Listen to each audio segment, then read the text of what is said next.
course I'm muted. Why wouldn't I be?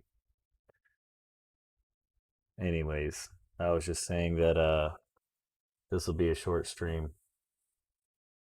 Going to finally do the little reading of Harrison Bergeron, and then maybe get back on, and maybe try to find some panels or something. Or if I can't do that, I'll do my little spiel and then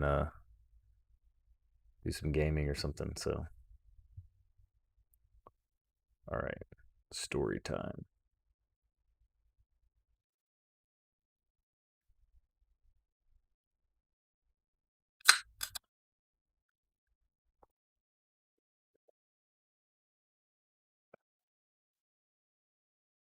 How should I do this? You know, I'm gonna run a little ad first, and then I'll it's 1:22 a.m. for you. Nice. I'm gonna run a little ad, and then I'll just I'll switch to a different screen and read you a little bedtime story.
The year was 2081, and everyone was finally equal. They weren't only equal before God and the law, they were equal every which way. Nobody was smarter than anybody else. Nobody was better looking than anybody else. Nobody was stronger or quicker than anybody else. All this equality was due to the 211th, 212th, and 213th Amendments to the United States Constitution, and to the unceasing vigilance of agents of the United States Handicapper General. Some things about living still weren't quite right, though. April, for instance, still drove people crazy for not being springtime. And it was in that clammy month that the HG men took George and Hazel Bergeron's 14-year-old son Harrison away. It was tragic, all right, but George and Hazel couldn't think about it very hard. Hazel had a perfectly average intelligence, which meant she couldn't think about anything except in short bursts. And George, well, his intelligence was way above normal and had a little mental handicap radio in his ear. He was required by law to wear it at all times. It was tuned to a government transmitter. Every 20 seconds or so, the transmitter would send out some sharp noise to keep people like George from taking unfair advantage of their brains. George and Hazel were watching television. There were tears on Hazel's cheeks, but she'd forgotten the moment that they were about. On the television screen were ballerinas. A buzzer sounded in George's head. His thoughts fled in panic, like bandits from a burglar alarm. That was a real pretty dance. That dance they just did, said Hazel. Huh? Said George. That dance. It was nice, said Hazel. Yep, said George. He tried to think a little about the ballerinas. They weren't very good. No better than anybody else would have been anyway. They were burdened with sash weights and bags of birdshot, and their faces were masked so that no one, seeing a free, graceful gesture or pretty face, would feel like something that the cat drug in. George was toying with the vague notion that maybe dancers shouldn't be handicapped. But he didn't get very far with that before another noise in his ear radio scattered his thoughts. George winced. So did 2 out of the 8 ballerinas. Hazel saw him wince, Having no mental handicap herself, she had to ask George what the latest sound had been. Sounded like somebody hitting a milk bottle with a ball-peen hammer, said George. I'd like to think it would be real interesting hearing all the different sounds, said Hazel, a little envious. All the things that they think up. Said George. Only, if I was handicapper general, you know what I would do? Said Hazel. Hazel, as a matter of fact, bore a strong resemblance to the handicapper general, a woman named Diana Moon Glampers. If I was Diana Moon Glampers, said Hazel, I'd have chimes on Sunday. Just chimes. Kind of in honor of religion. I could think if it was just chimes, said George. Well, maybe make 'em real loud, said Hazel. I think I'd make a good handicapper general. Good as anybody else, said George. Who knows better than I do what normal is, said Hazel. Right, said George. He began to think glimmeringly about his abnormal son who was now in jail, about Harrison. But a 21-gun salute in his head stopped that. Boy, said Hazel, that was a doozy, wasn't it? It was such a doozy that George was white and trembling, and tears stood on the rims of his eyes. 2 of the 8 ballerinas had collapsed to the studio floor and were holding their temples. All of a sudden you look so tired, said Hazel. Why don't you just stretch out on the sofa so as you can rest your handicap bags on the pillows, honey bunch? She was referring to the 47 pounds of birdshot in a canvas bag which was padlocked around George's neck. Go on and rest the bag for a little while, she said. I don't care if you're not equal to me for a while. George weighed the bag with his hands. I don't mind it, he said. I don't notice it anymore. It's just a part of me.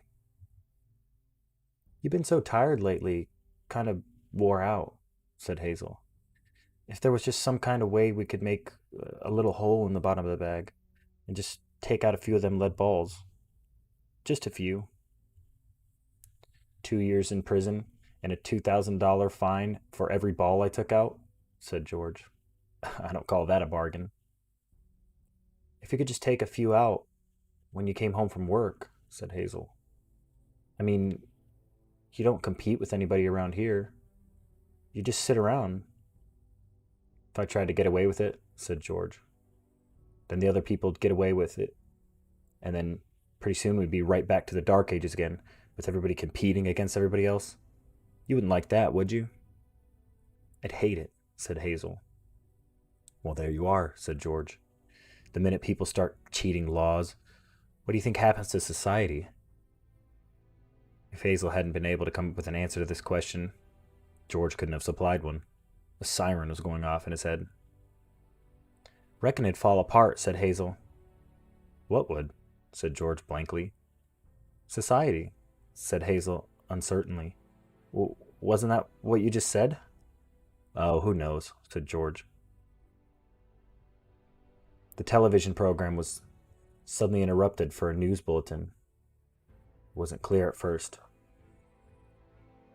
as to what the bulletin was about, since the announcer, like all announcers, had a serious speech impediment. For about half a minute, and in a state of high excitement, the announcer tried to say, ladies and gentlemen. He finally gave up, handed the bulletin to a ballerina to read. That's all right, said Hazel, of the announcer. He tried. That's the big thing. He tried to do the best he could with what God gave him. He should get a nice raise for trying so hard. Ladies and gentlemen, said the ballerina, reading the bulletin. She must have been extraordinarily beautiful, because the mask she wore was hideous. It was easy to see that she was the strongest and most graceful of all the dancers, for her handicapped bags were as big as those worn by 200-pound men. She had to apologize at once for her voice, which is a very unfair voice. Excuse me, she said, and she began, again, making her voice absolutely uncompetitive. Harrison Bergeron, age 14, she said in a grackle squawk, has just escaped from jail where he was held on suspicion of plotting to overthrow the government. He is a genius and an athlete, is under-handicapped and should be regarded as extremely dangerous. A police photograph of Harrison Bergeron was flashed on the screen upside down, then sideways, upside down again, then right side up. The picture showed the full-length Harrison against a background calibrated in feet and inches. He was exactly 7 feet tall. The rest of Harrison's appearance was Halloween in hardware. Nobody had ever bore heavier handicaps. He had outgrown hindrances faster than the HG men could think them up. Instead of a little ear radio for a mental handicap, he wore a tremendous pair of earphones and spectacles with thick, wavy lenses. The spectacles were intended to make him not only half blind, but to give him raging headaches as well. Scrap metal was hung all over him. Ordinarily, there was a certain symmetry, a military neatness to the handicaps issued to strong people. But Harrison looked like a walking junkyard. In the race of life, Harrison carried 300 pounds. And to offset his good look, the HG men required that he wear, at all times, a red rubber ball for a nose, keep his eyebrows shaved off, and cover his even white teeth with black caps at snaggletooth random. "If you see this boy," said the ballerina, "do not, I repeat, do not try to reason with him." There was a shriek of a door being torn from its hinges. Screams and barking, cries of consternation came from the television set. The photograph of Harrison Bergeron on the screen jumped again and again, as though dancing to the tune of an earthquake. George Bergeron correctly identified the earthquake. And well he might have, for many was the time his own home had danced to the same crashing tune. "My God," said George, "that must be Harrison." The realization was blasted from his head instantly by the sound of automobile collision. When George could open his eyes again, the photograph of Harrison was gone. A living, breathing Harrison filled the screen. Clanking, clownish, and huge, Harrison stood in the center of the studio. The knob of the uprooted studio door was still in his hand. Ballerinas, technicians, musicians, and announcers cowered on their knees before him, expecting to die. "I am the Emperor," cried Harrison. "Do you hear me? I am the Emperor. Everybody must do what I say at once." He stamped his foot, and the studio shook. "Even as I stand here," he bellowed.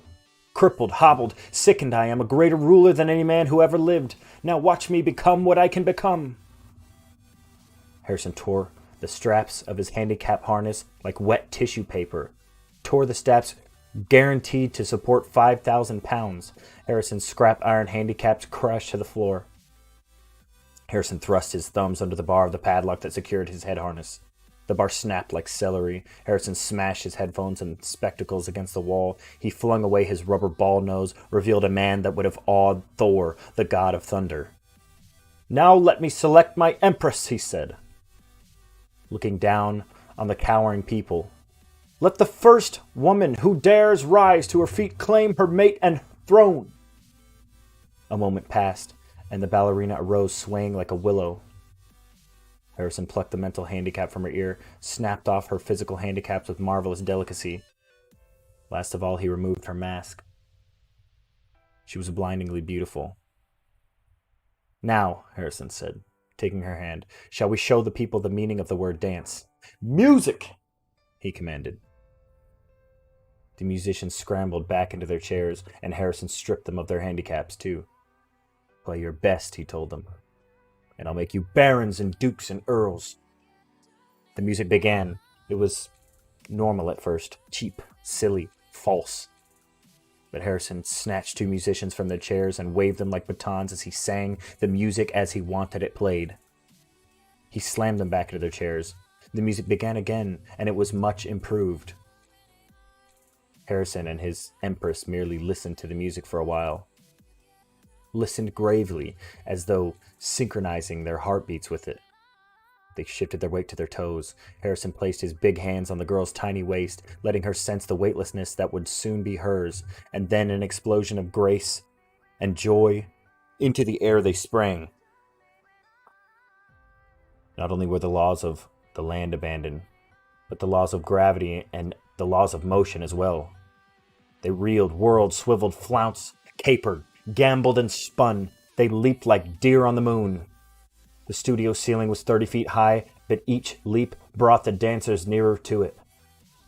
It became their obvious intention to kiss the ceiling. They kissed it. And then, neutral in gravity with love and pure will, they remained suspended in the air inches below the ceiling.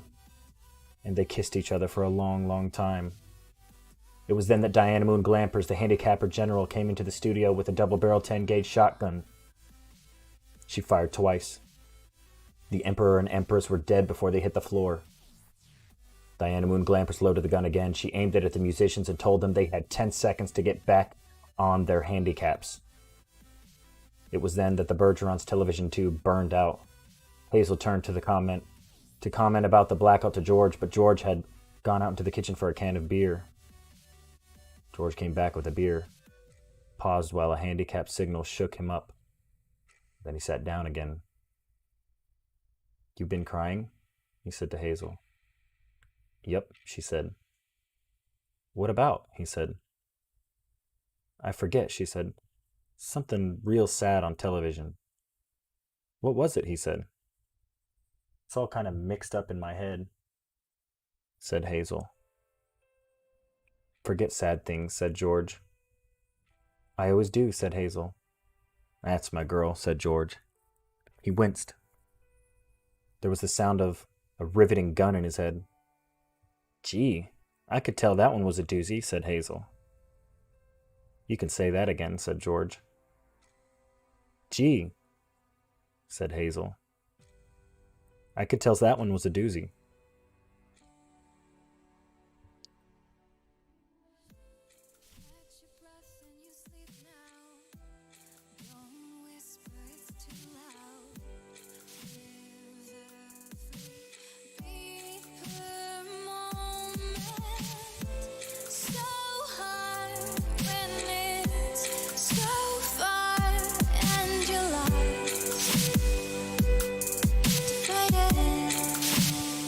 Then the hands break. Are you scared now? Don't be scared now. There's still time. It's not hard when it's not far. You're not lost. Find it. There's still time.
I'm Not not gonna gonna lie, lie. that That went a went a lot lot better better than I than I thought it thought was it was gonna gonna go. go. I I don't know don't if know we're if we're gonna gonna be be able to able to make it make it all the all way the way through through that. that. Oh no, I got double audio, don't I? That should be better. Maybe. I don't know if I muted the wrong one or not.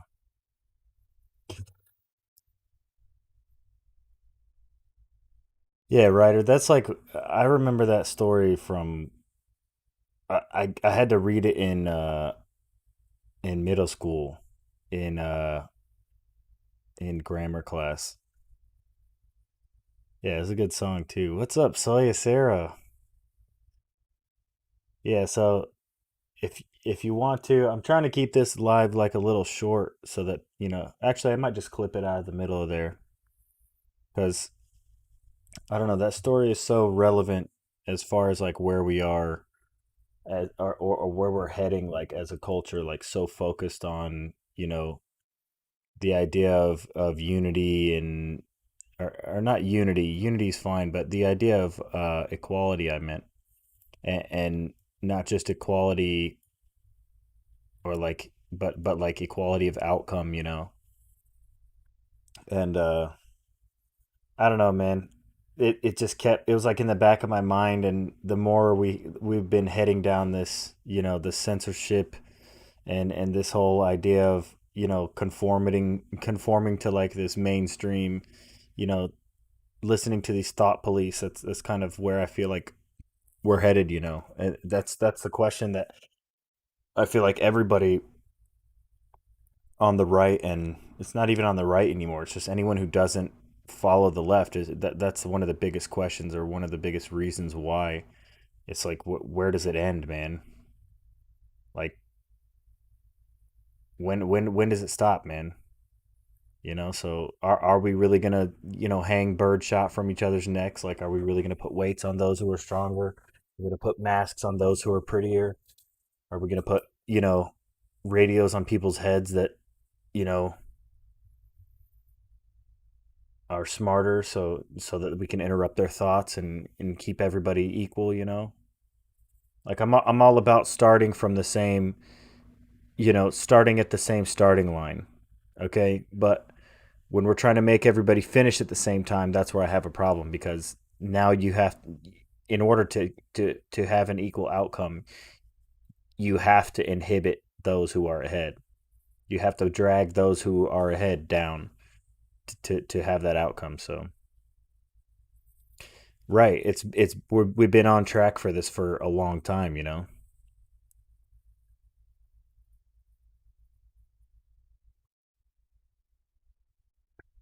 Yeah, they're canceling anyone. I mean, I'm libertarian more than anything.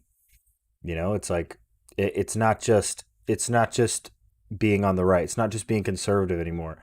Anyone who speaks out against the mob, it's you got to go. So,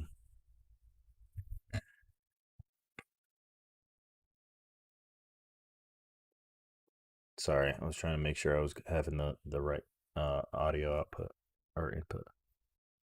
And I just it did take a while, like saving up money. I just put a lot of money aside. When I first started, I was using like a little laptop, and I just used like a gaming headset mic, and I didn't even have like a decent computer. So yeah, it took a while. I had to build everything. I had to build my computer, and I built one for me and my wife, and yeah, man, it's been fun working towards that. What's up, Shinken Bro? I just finished reading a little story. It's called Harrison Bergeron. That everybody can start at the same spot. We are individuals with our own set of abilities. Yeah, I mean, but as far as like, hey, what's up, Nana? But as far as like, having everybody start at the same spot, if we're trying to work towards that I'm fine with that. But when we're trying to make everybody finish together, that's where it's going to be a problem, because that means you're going to have to drag other people down in order to get that, to have that outcome. So, and you know, it just bothers me. Like, everyone. this kind of ties into other things that I wanted to talk about today, which was, the whole censorship of Parler and all that stuff. Like, I mean, that ties right into it because this is a bigger step than everybody realizes, and I think people on the left are starting to realize this too. At least a few of them, at least in the atmosphere that I'm in over there on Discord and stuff, and on Twitch. Like some people are kind of realizing, but the majority still is basically standing up for big tech, and they're even I think Sasha Baron Cohen or whatever like tweeted out that he was like happy that Twitter censored Donald Trump, and that they're happy people are celebrating that Parler has been taken down, and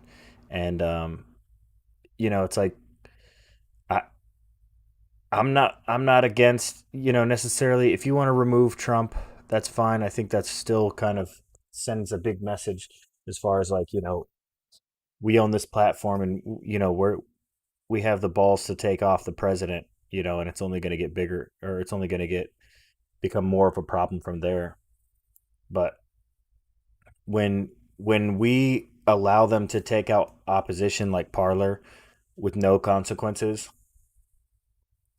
like everyone who wants to say, because that's been the biggest argument that I've seen, is that, well, because Parler existed, um, basically they want to blame Parler for what happened at the Capitol, and that's just false.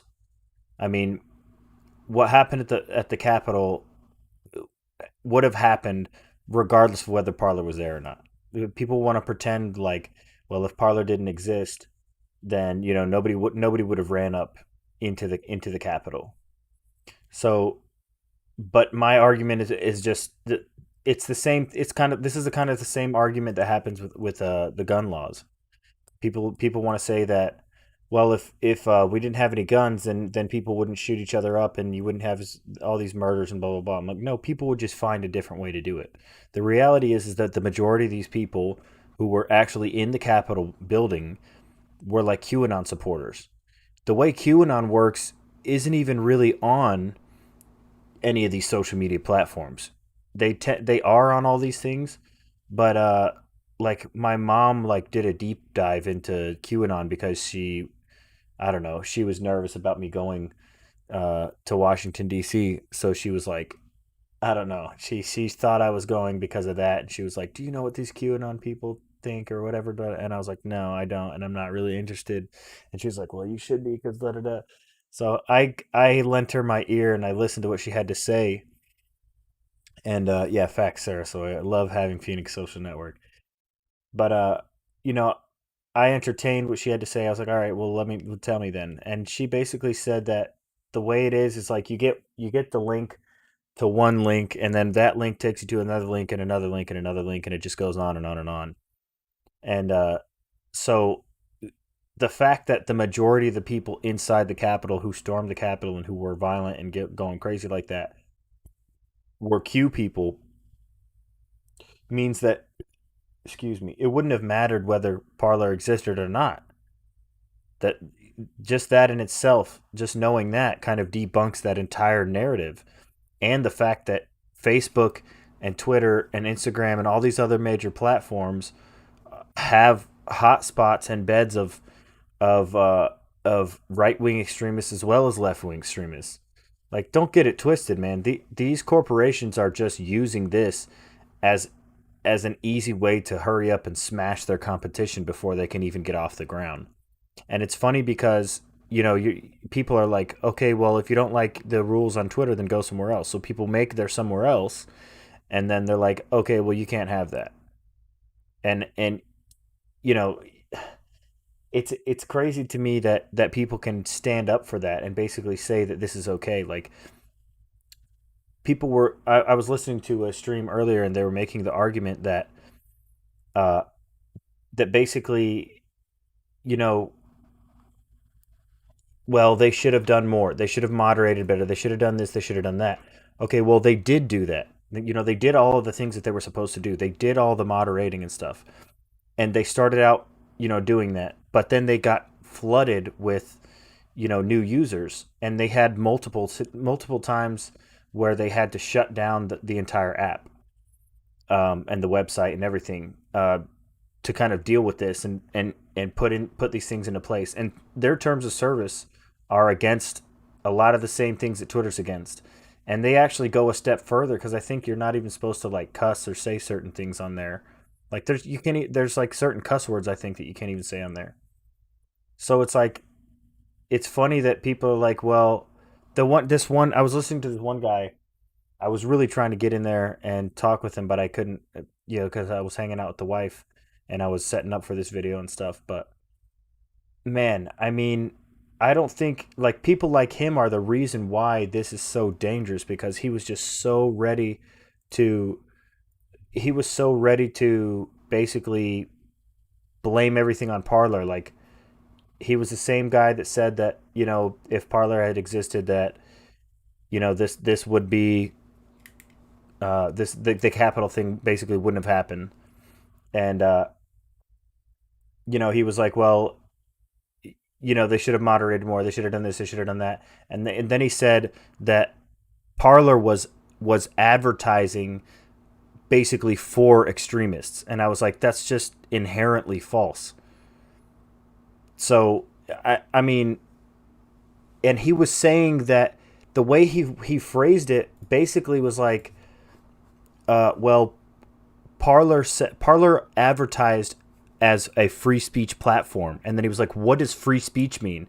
And he was basically implying or hinting at that somehow Parlor was advertising that free speech meant like you can come overthrow the government, and I was like, that is just so factually inaccurate. Like, if you find me a single advertisement for Parlor that says, "Hey, you can come here to plot the overthrow to the government," then you got me. But you're not going to find that, and that's just the truth. Like, and this is only, the first step. It's like, these social media companies and the web hosting services like Amazon are setting a bar so high that even their own platforms that they endorse can't meet it.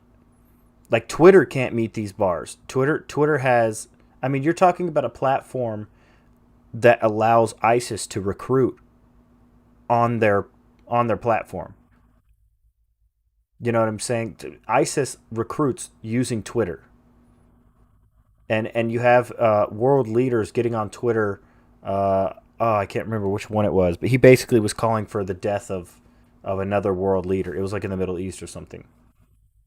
So I mean, to pretend that Parler was so terrible and that all these other social media companies and apps are little angels, flapping their wings, it's just unbased. I mean, these are baseless. I mean, oh man, it gets me triggered, man. That's why that story's been stuck in my head, though. Oh man, that's my little rant for now. I feel like Parlor wasn't so user friendly though. Phoenix Social is a good setup. Yeah, I mean, honestly, Parlor really wasn't. Parlor was censoring speech in some ways more than uh, than Twitter and Instagram and Facebook was. What's up, Logic? I'm pretty sure you couldn't swear too much on Parlor. But it's funny, they had all those bots in place. Like, that one guy was making the argument of like, oh well, they should have done this, they should have done that. Actually, the what Amazon told them basically was that you're not allowed, or they basically told them, this is why you can't be on here, blah blah blah blah blah. And Parler was like, hey, so can I, can we fix this? Can we implement some of these changes moving forward? And Amazon basically replied and was like, there is no moving forward. We're just letting you know why we're taking you off. So, I mean, and I don't think there was a guy that was making an argument. I really wanted to talk to this guy. Maybe they're still on, but I doubt it. But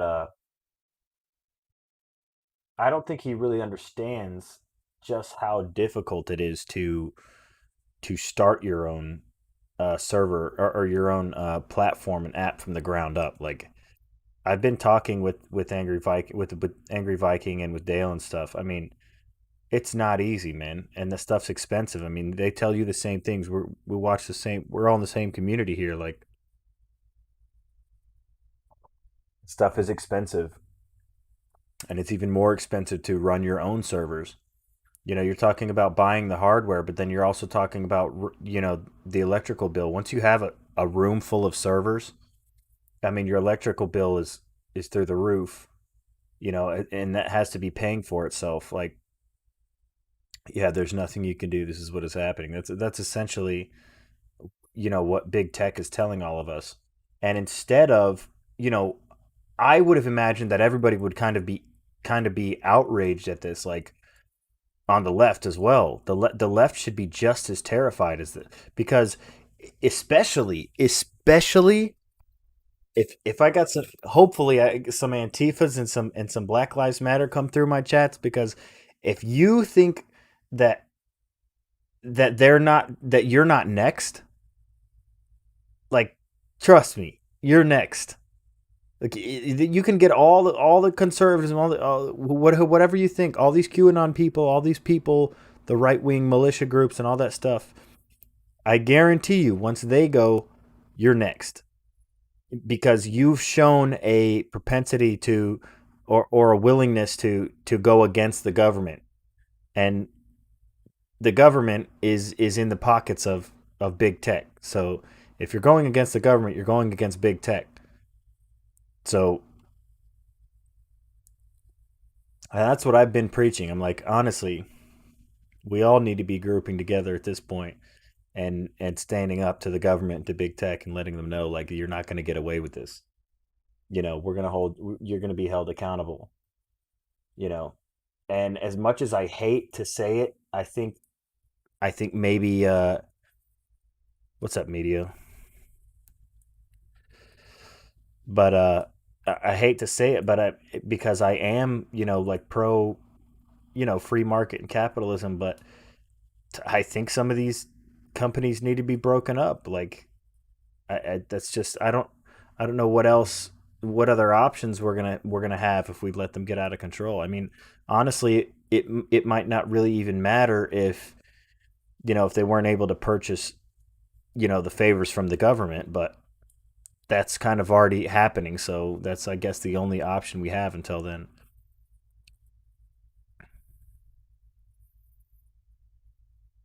Whereas that same pissiness when the awful TikTok app was removed. Well, I kind of had mixed. At first, I was like, "Well, why are they removing it?" But then they said it was because they had ties to China, and then I looked into it, and there was that, and a lot of the other companies that were involved, like Tennyson, and that had to do with national security, though. You know what I mean? Like, that wasn't just because there was some. You know what I mean? That they didn't do TikTok like that because TikTok was, like, liberal or whatever. Like, it didn't really have to do with ideology. There was an actual, based claim in there that there was some threat to our, you know, national security. But I don't know, different circumstances. Yeah, yeah. I mean, if they were like, "Yo, Parlor is operated by North Korea," I'd be like, "All right, get it out of here." You know what I mean? But I don't know. Yeah, Chinese malware collecting information on minors. Yeah, on everybody. I mean, the military had already said that no one needed to have TikTok on any of their devices before that was even before that stuff even was being talked about. The military, I'm pretty sure, had banned TikTok from devices. So the military knew what was going on before the public did.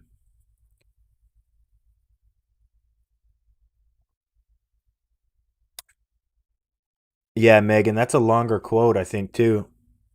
I can't remember what that's from, but yeah, basically, by the time they come for me, there's nobody left. Such a tricky argument, isn't it?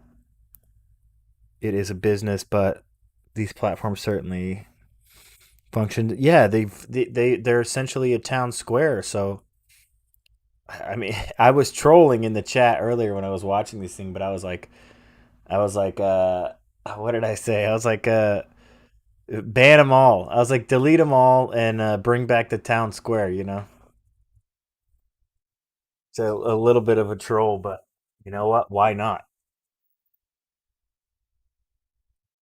And if we're gonna base it on that, I mean, which Amazon can do whatever they want. Like to some degree, I don't even really care about Amazon saying they're not going to host the servers anymore. That's that's not as big of a deal as like the Google removing them from the Play Store and Apple removing them from the App Store is like, dude, if we're really pointing fingers at apps as to who's the most detrimental to like culture, to our children, to our society as a whole, Twitter, TikTok, Instagram, Facebook, all that is they're awful. And I mean, if anybody, because if you're trying to hold these apps to a certain standard, I mean, especially an app that is brand new, it's gonna take a while to kind of become established. Like it takes a lot of resources to pay for moderation, to pay for programmers, to pay for to pay for the programmers who are going to program the bots that are going to look out for this stuff to sweep, and then for somebody to sit there and sift through all the reported posts and stuff and decide who gets banned or punished or temporarily suspended, etc. Like I don't know how old most of you guys probably remember. I was on Facebook and MySpace and YouTube when they all first came out. When they first came out, dude, it was the Wild West, man. I mean, there was porn on those sites all the time, like even Facebook and MySpace and whatever. Like they got taken down, but it took them a long time to take them down. Twitter still has porn on it. YouTube, I mean, you could literally watch people die on YouTube when it first came out. So I mean, of course, an app is going to have problems when it came out. Yeah, YouTube was especially wild in the early days. So an app is going to have to go through that growing pain of trying to fix these problems. So it that I I just don't think this has anything to do with the Capitol or with anybody that was on there or the rhetoric that was being used so much as it does Amazon, Twitter, Google, and Facebook are all in each other's back pockets, and this is in their best interest to go ahead and squash this competition before it gets any bigger because they were going to get a lot bigger. And also, like, there is a little bit of that. You have the majority of the people on there are probably conservatives or of that mindset or right leaning or maybe libertarian or whatever, and you're joining a platform that is free speech, so you're less likely, or that's being sold as free speech, so you are going to be maybe a little bit less likely to report those people. But that doesn't mean that everybody on there is some kind of terrible person or is some kind of, you know, uh, plotting to overthrow the government. It just means that you need to keep, excuse me, you need to keep growing the application so that you can get more users on there, and then you will have those users who are going to report those things because someone has to report it in order for the bots to sweep it. Sometimes if they don't catch, they're going to catch all the different phrasings and slang and stuff like that. So, and they were very anti-racist and stuff too. Yeah, it only has to do with the power of censorship. Yeah. Yeah, I mean this is 100% power, and it has nothing to do or about power, and it has nothing to do with morality or the ethics. Porn is really limited in the states. There are many countries where it's on everything, everyday TV commercials. Yeah, yeah. I mean, and I don't really. I mean, people are gonna do what they're gonna do regardless. So I don't really know where I'm at on that. But it's like, if this is the standard, apparently, if this is supposed to be the reason why, that Parler was taken off of the app stores like that, then none of these other platforms are meeting that standard either. Let's be honest. You know what I mean? All this OnlyFans stuff and these sex workers that are on there selling themselves and the Instagram thoughts that are just posting pictures of themselves in their bikinis and stuff like on a site that doesn't allow that, like pornography because Instagram is bought by Facebook. They're basically the same app now. So, yeah, I don't have Facebook anymore. But yeah, there is no such thing as ethics. This has nothing to do with ethics, morality, or anything that happened at the Capitol, and it has everything to do with monopolies and big tech staying in the positions that they're in. The reality is that Parler was a threat. It was growing exponentially every day. It was growing at an insanely fast rate, and this was just an easy way to hurry up and squash it before it got any bigger. So I deleted Twitter and Snapchat. Never had Facebook. Yeah, I had Facebook, but I deleted it. I still have a Twitter for now. Probably gonna delete it. I like having it just so I can go on there and see all the stuff that crazy people post, but and to get myself out there. Like it's kind of like I was trying to use these platforms to kind of get everybody to watch me where I want them to watch me, which is like Phoenix social video and stuff like that. But that's going to be a slower grow for me because I have to grow on these other platforms first, unfortunately. I've never had a Snap. Well, actually, I have had a Snapchat, but briefly. Gab too, but they can't do shit. Gab has been banned off both Apple and Google Source for a long time now. Oh yeah, I forgot about Gab. There's a mass migration off YouTube. Yeah, unfortunately, Phoenix is doing everything they can do, but they're still really small. But it would be nice to see everybody leave off of YouTube and Facebook and Twitter and all this stuff, man. But that's the problem is that they have to have somewhere to go, and in order for them to have somewhere to go, the majority of the times the cheapest thing to do is to rent from Amazon, web hosting services. And if you realize that Amazon is going to basically drop the people's elbow on you if you even so much as come close to threatening the viability of these other companies or the success of these other companies, then what's the point of even starting? If you know that this is the bar you have to be at right from the beginning, then and that's basically the statement that's being made to anyone who's thinking about this is like, if you don't do this from the ground up and you don't have your own servers, and then even at that, then we might just take you off of Apple and Play and all this other stuff. Like, so did I manage to find out about the block in the UK with China? No, I didn't. I ended up hanging out with the wife and the TV. Yeah, convenience is the problem because it's a lot easier to start from a place, where you have. Sorry, I'm trying to look this up too. It's easier to start from a place where, oh well, I could just rent these servers instead of buying servers and building all this stuff because that's a lot of investment to start out with. It's a lot of capital. I first saw Japanese. Okay. Okay. Is MeWe any good? Yeah, I'm not sure. It's so hard to even know where to start with all these apps, man.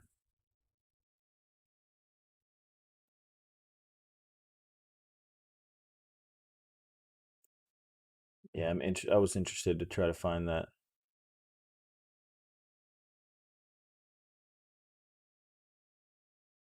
Let's see. What does Daily Mail say?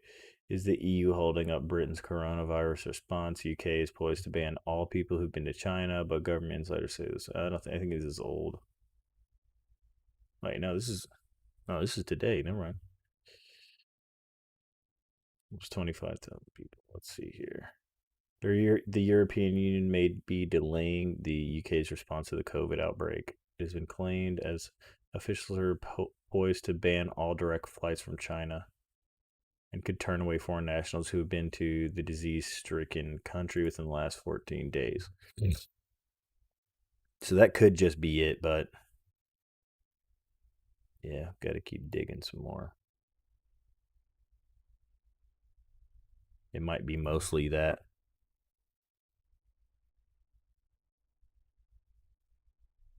And that doesn't help again because, again, it becomes us against ourselves. Right.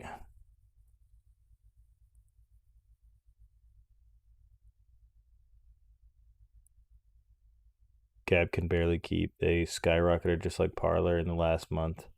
They jumped like 600,000 subs. MeWe's all right, but it feels like more like a messenger app. Yeah.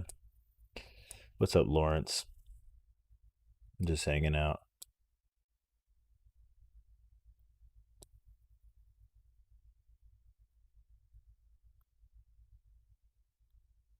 I would delete all my social medias, but how else would I get brainwashed? It's not like I'm gonna watch the news.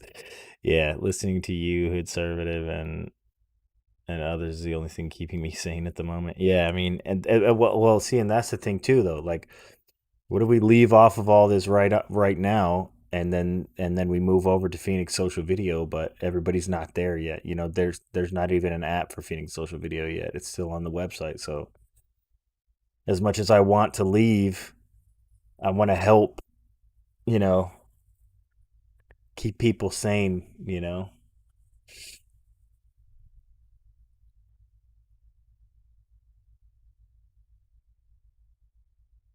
I only watch Newsmax TV. Don't watch cable. Yeah, I don't really watch cable anymore.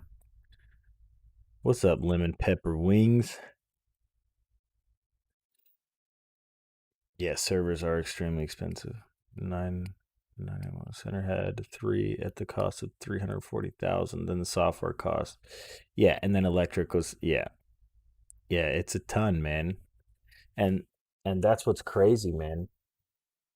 Like just hearing hearing the way that guy was basically arguing, it was like, I mean, like this is exactly what they're expecting you to do. They're exactly what they're expecting you to do is basically argue for them. So the people are, you know, advocating that Amazon was correct in doing this, and so was Apple, and so was the Google Play Store. Then they don't even have to, you know, it doesn't matter what happens. They could, you know, because Parler is suing them, right? They could just settle with Parler because it doesn't even matter. Because if they start up again, they've already, the damage has been done.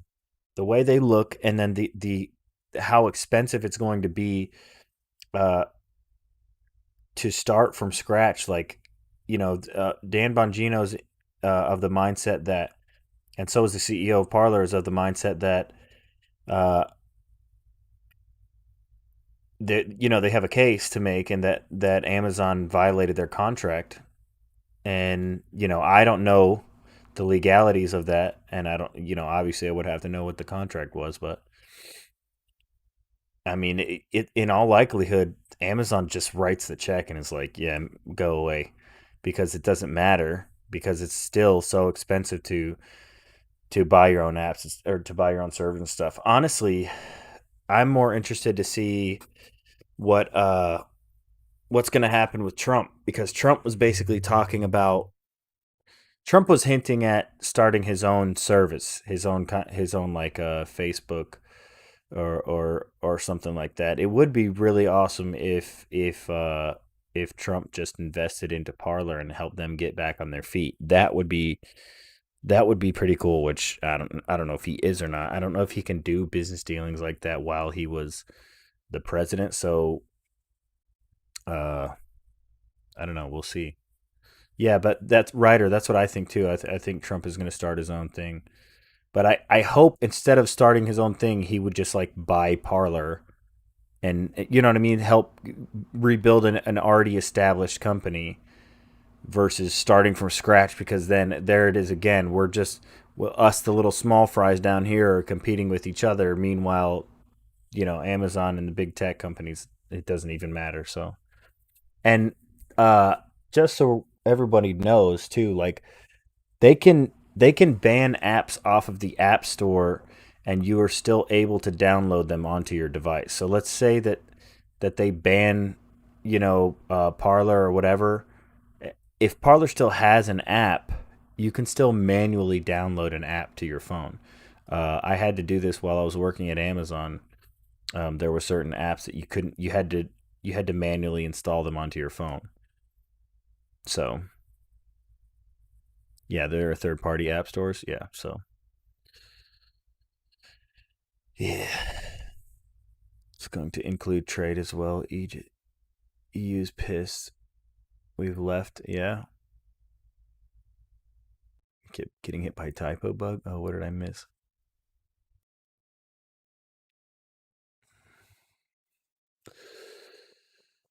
The thing is, oh my gosh, I'm getting tired. Can't even read this. Chat is too small, man. Look at me. I'm like an old man, dude. Oh, much better.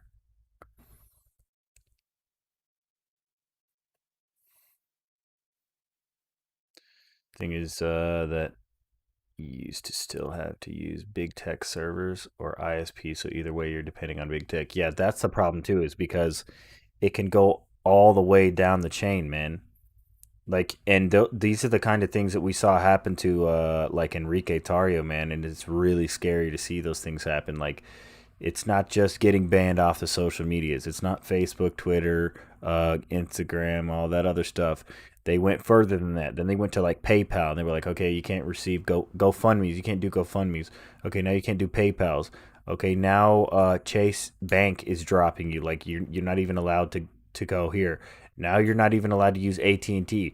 Now you can't use Verizon. Like, all the way down the chain. Then what if it's like, okay, well, your electric company decided they don't want to give you power anymore. Like, okay, your internet service provider decided they don't want to give you power. Okay, your I mean, it's like it just goes all the way down the chain until you can't do anything except own a piece of land and farm for beets or something, like Dwight from The Office, like, goodness gracious, man. This stuff is terrifying. That's what I'm saying. Like, everyone should be terrified of this. Whether you're on the left or the right doesn't even matter anymore. Like, you got to wake the hell up, man. Yeah, technically, I mean, the reality is, yeah, they could shut us down whenever they want, man. Because I'm only using a channel. You know what I mean? I'm only using a channel on YouTube. I mean, if they came after me, I'd just have to go back to work, honestly, because I don't have enough skin in the game. I'd try, but yeah, it'd be rough, man. Old man Nacho. Yeah, Chase, AT&T, yeah. Laura Loomer can't use Uber Eats. Yeah, it's just like this random stuff, man. Cash only. Try mailing cash. Oh man.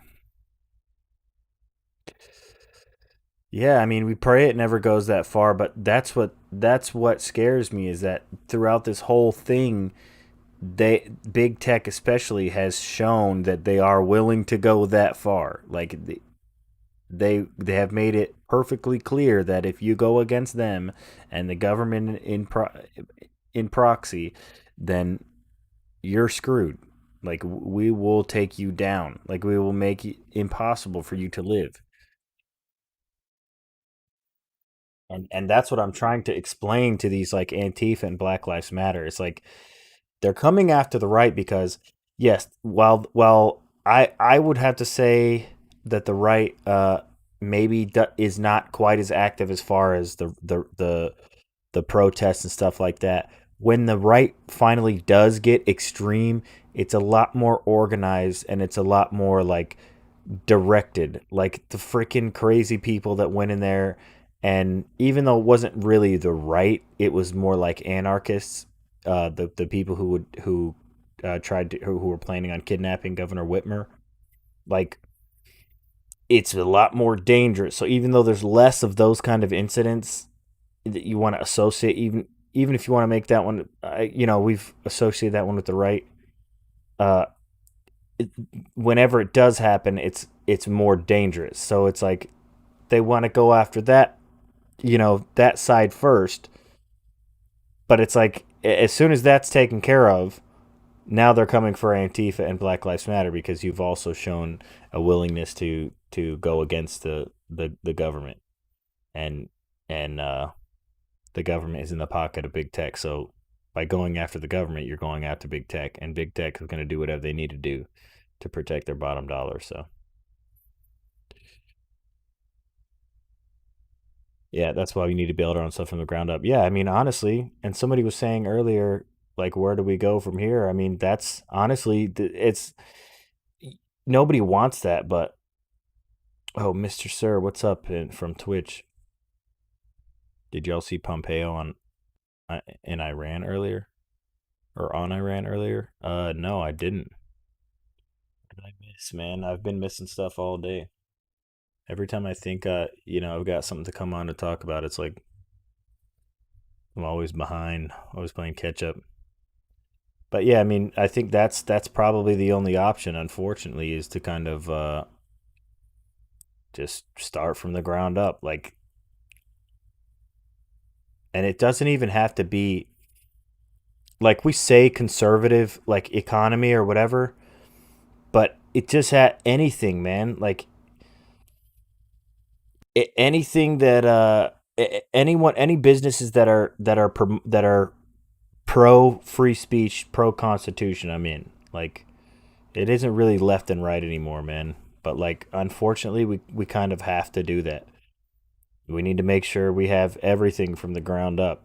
Electrical to the ISPs, to the phone services, to everything all the way up, man. Uh our own internet cloud hosting services, so unfortunately, and that kind of means that we kind of have to leave those other ones. I mean, if there was a way that basically everyone could decide, you know what, we're all going to leave all at once and it could be organized, that would have a huge impact on, like, if everyone just decided, we're not going to buy anything from Amazon for a week, across the world, and it would really have to be worldwide because Amazon does business worldwide. Even if we just did that in America, they could survive that. But if everyone in the entire world was like, you know what, we're done for like a week, they'd be screwed. But I mean, they wouldn't be screwed, but it would hurt them enough that they would be like, okay, what do you want? So maybe reduce the carrier pigeons. Yeah, next you're gonna see like uh carrier pigeons getting banned. Oh man. Yeah, Telegram. Isn't Telegram the service that like what's his name tweeted out Jack? What's this freaking idiot's name that runs Twitter? And then he tweeted out Telegram with a heart beside it. I was gonna get Telegram, but then I didn't because of that. Signal, is that what it was? Yeah, Jack Dorsey. Isn't that who did that though? Isn't wasn't that the app? Was it Telegram or was it Signal? I can't remember. Started to order from Amazon today, then closed it, got up and went to the store wearing my mask and got what I needed. Yeah, I mean, yeah, so Signal is what it was. Okay. So Telegram and Signal are very similar, but Signal is the one that. Okay.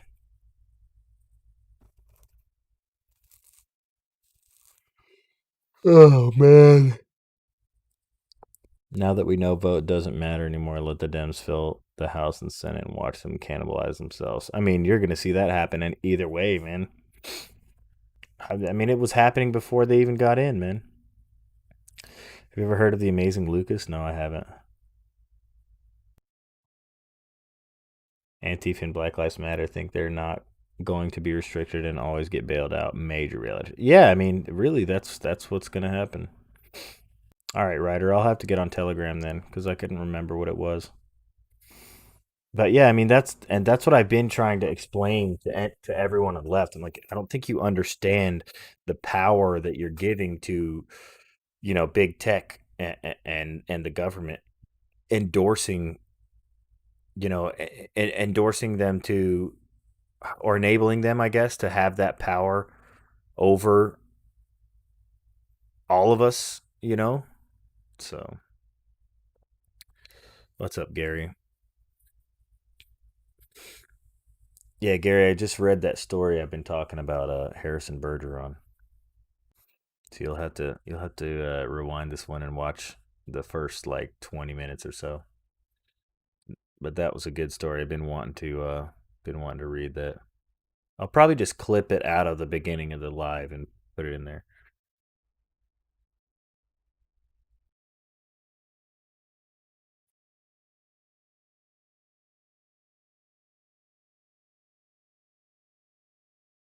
Okay. Yeah, I'll hop on Telegram. But yeah, man.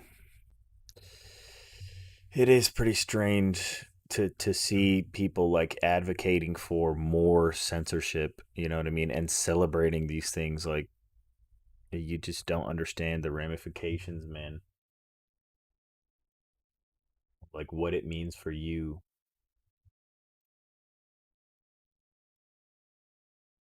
Oh man.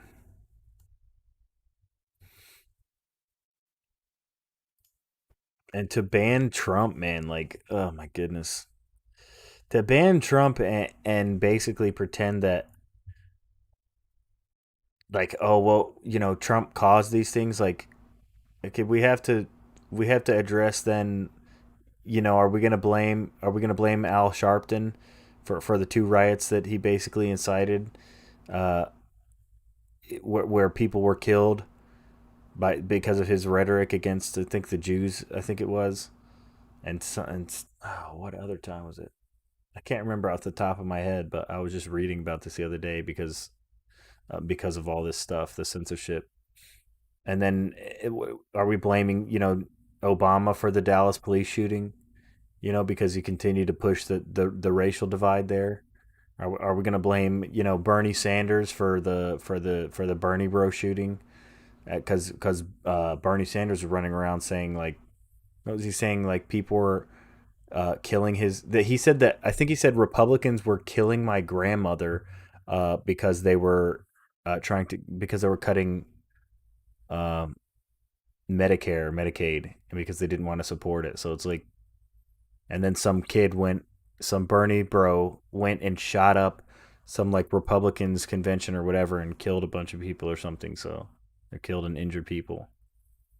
So, I mean, I would say no, you shouldn't blame them, and no, they shouldn't be banned off of social media. But if we're gonna ban Trump and blame him for that stuff, then we ought to go back and ban those guys and blame them. So, yeah, the baseball game, that's what it was. Why did I think it was some Republican convention? Yeah, it was a baseball game.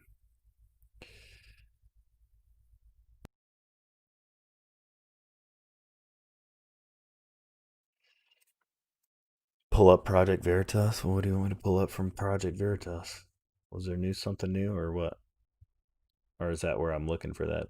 What I was talking about?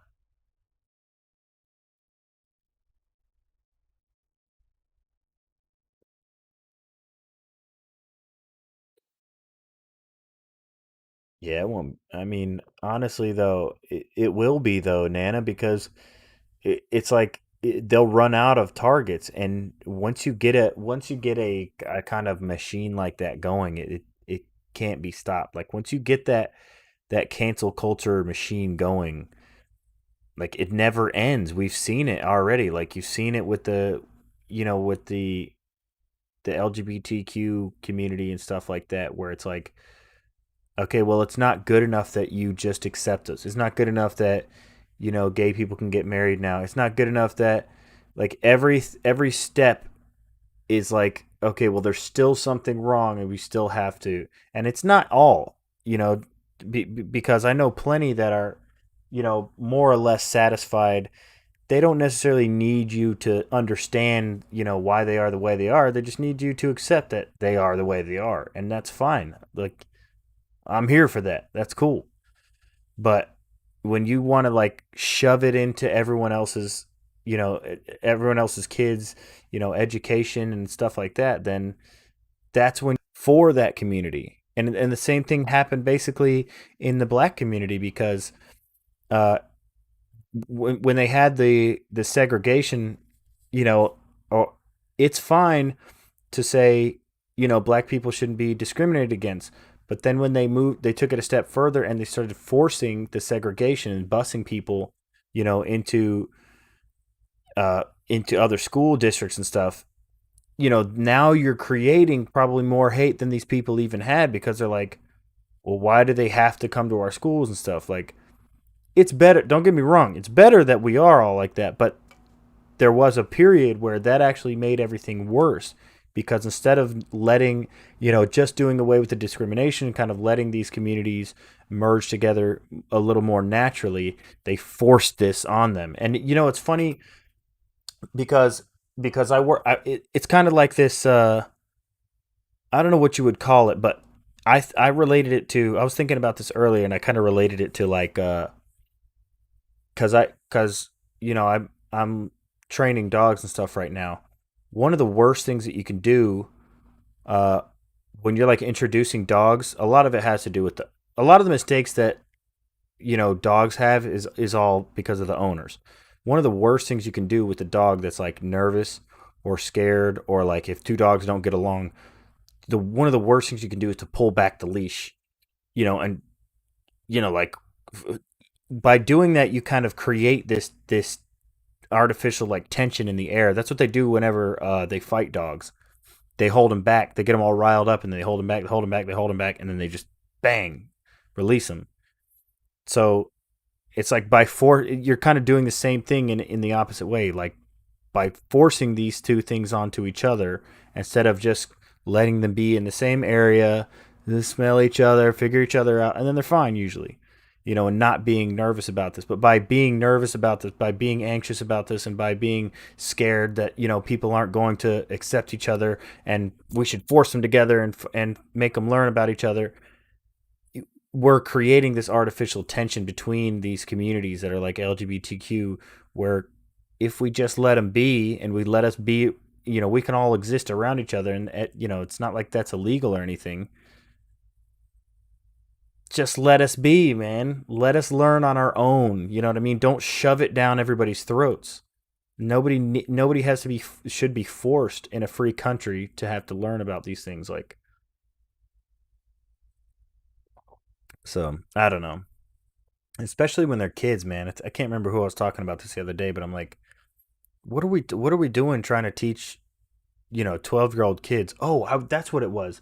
I was on Lonell's stream, and this lady was talking about how her 12-year-old daughter, the teacher was saying something about it, and the daughter was basically like, well, I don't really know about that, and the teacher was like, oh, well, they're just a homophobe or whatever. And so like we were just saying, like, why is this even a thing? Like, why do we care to teach a 12-year-old about sexuality and different sexualities? Like, can't we just let them be 12 years old? You know what I'm saying? Like, can't we just let them grow up and be children? Why are we worrying about all this stuff when they're that age? Like, let them dig in the ground with a stick, and play in the dirt. Like, let them learn about science and about like bugs and stuff. Like, why are we even worried about whether a 12-year-old knows what the LGBTQ community is? That's what it was. It was the rainbow. She made something about the rainbow because she drew a picture. And so the teacher was like, "Oh, that's a nice LGBTQ rainbow you have." And she's like, "No, it's just a rainbow. I just like rainbows." So it's like, ah, I hate it, man. Like, and I don't hate, the community, but I hate how, everybody wants to shove it, force feed it to our children. And it's like, I just want our kids to be our kids, man. Like, let the kids be kids, man. Let them grow up slow. Like, there's already enough that they're going to have to learn. There's already a lot more they're going to have to learn versus what we had to learn when we were kids. So, let them be innocent while they can, man.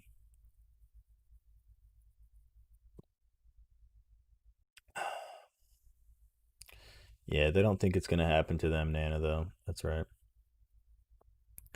Yeah, and the race game and the LGBTQ game and all that stuff is all it is, man.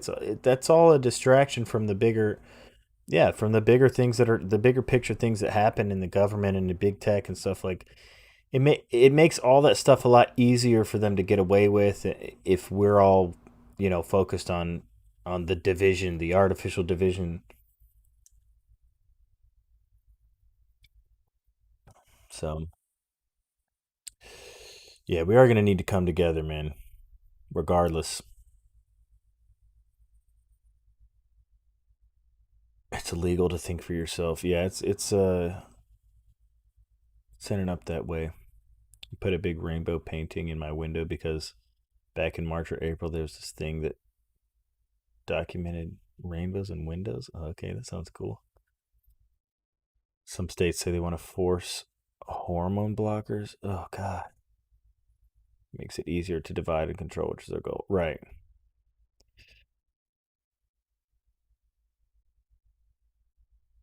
The number 25. What do you mean, like the 25th Amendment, or? Well, and that's the thing too, though. Like, it's not even. Yeah, the 25th Amendment stuff is. Who cares, man? I don't see that happening. The My Pillow guy still thinks Trump will win. I mean, look, man, I'll believe it when I see it. At this point, I'm not getting my hopes up. You know what I mean? Not that I wouldn't support it. I already voted for him. I did as much as I could do.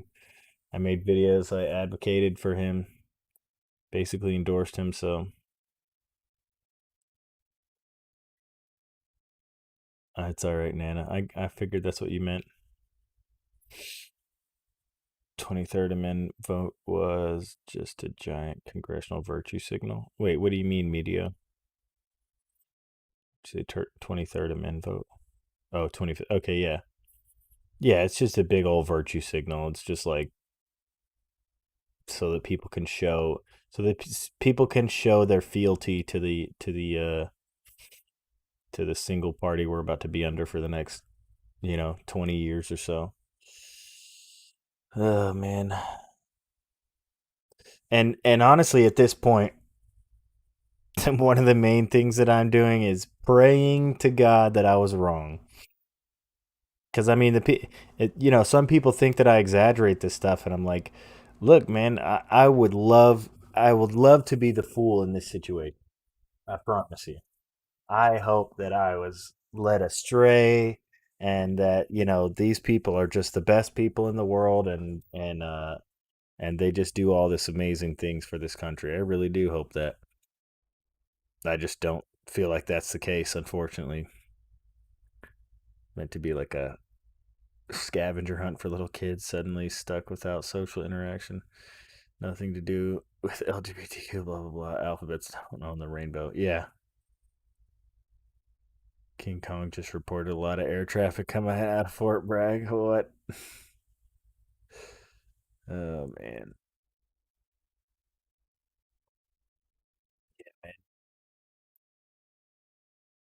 It's, it's looking pretty dire, but, we got to keep ourselves positive, man. We've, uh, we've been through a lot. A lot of us have been through a lot in our lives, and a lot of this country has been through a lot. So, I still have faith that we can pull it through. We might have to weather the storm for a little bit. We might have to start from the ground up. We might have to build ourselves our own, economy. I didn't watch the whole Alamo speech. I saw bits and pieces of it. I saw the part where he was like, uh, the 25th Amendment has nothing to do with me. It's going to come back to bite the Biden administration. I thought that was pretty funny. It's about us now. Yeah, it really is. I mean, and we can't be out there doing anything crazy, and yeah, we take a lick and we keep going. Yeah, we can't be out there doing anything crazy. You know, if the time comes and we have to defend ourselves, then so be it. But For now, we have to be civil. We can't be becoming the monsters that they want to pretend we are. So I think we'll be all right. I think we'll be A-okay.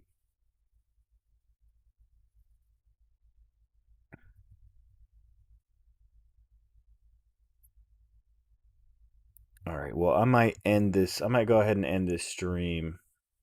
I'm gonna play the Plenty of Finger Paints if anyone gets bored. Nice. I'm probably gonna go ahead and end this stream because it went a lot longer than I wanted it to. Anyways, I might get back on. Yeah, we got to remember to think first. I might get back on if people are still talking in the Discords, and I might do a little stream from there. Oh, I missed all the D lives chat. Whoops. Enough education. Yeah, I'm okay with the education of homosexuality and LGBTQ and all that stuff, but I don't like the indoctrination. Yeah, and you're shamed into acting like they agree when they really don't. Yeah. I think that is really the biggest issue in education. Shaming tactics are alienating people. Yeah. Yeah, and sorry I missed that from D Live over there. Appreciate you, brother. Thanks for following. If you're still here, I had it covered up somehow. Yeah, we don't hate anybody, man. Where's the Discord link? Let me see here. It's for my server here. Yeah, I forget that I don't have a bot for YouTube yet. I got to figure that out. I guess the bot I have doesn't work for there, so post that in the chat there. It should be in the description too.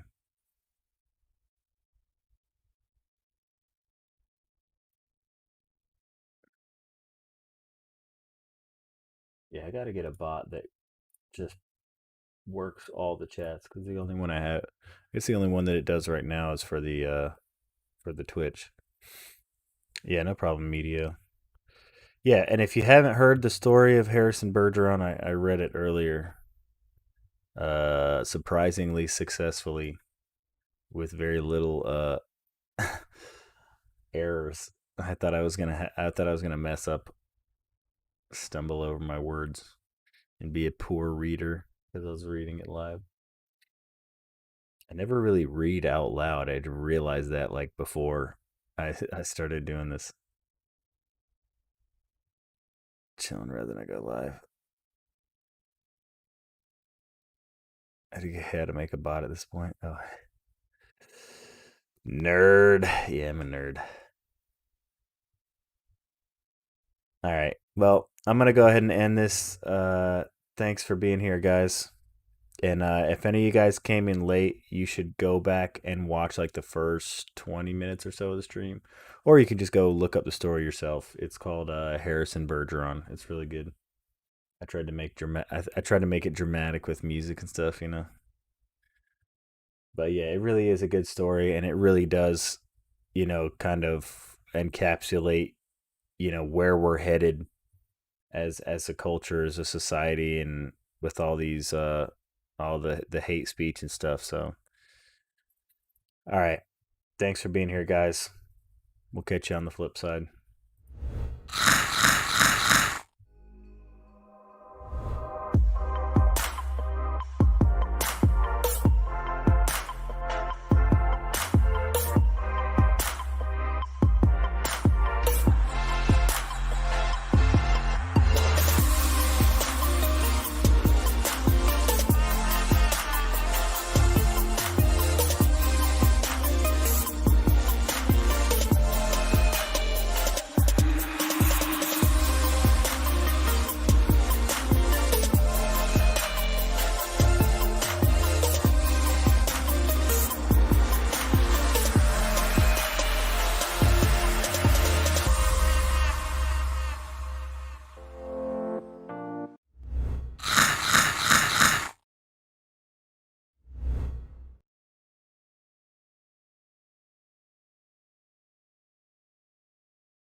Catch your breath and you sleep now.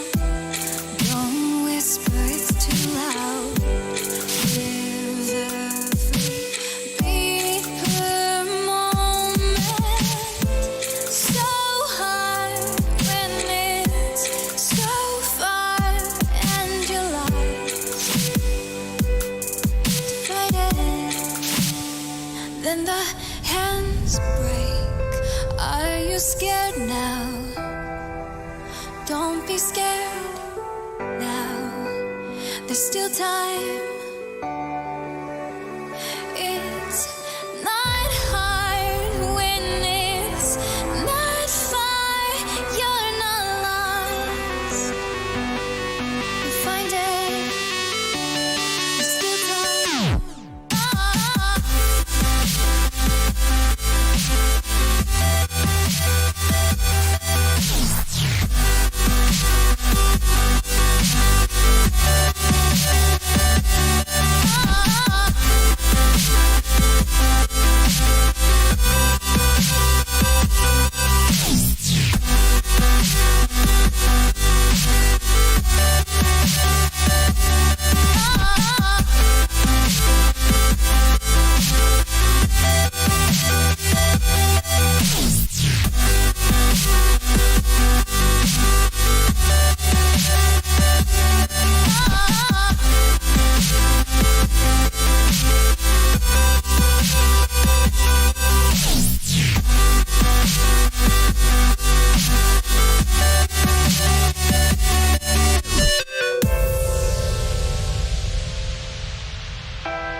I am a gorilla.